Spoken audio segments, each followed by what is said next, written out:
কি আর বলবো আমার দুঃখের কথা, আজ রবিবার ভেবেছিলাম একটু মাংস নিয়ে আসবে, রসা কষা করে রান্না করে খাবো। তাদের নাকি মাংসে অরুচি লেগেছে, তাই মাংস না নিয়ে মাছ এনে হাজির করেছে।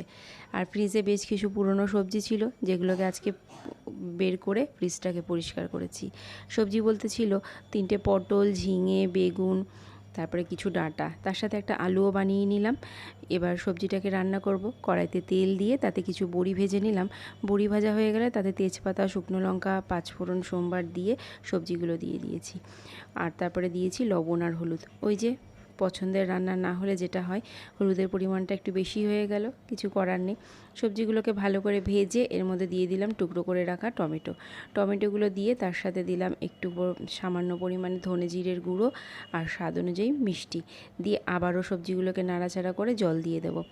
জল দিয়ে দেবো আগে থেকে ভেজে রাখা বড়িগুলো, ওগুলোকে হাত দিয়ে একটু ভেঙে ভেঙে দেবো।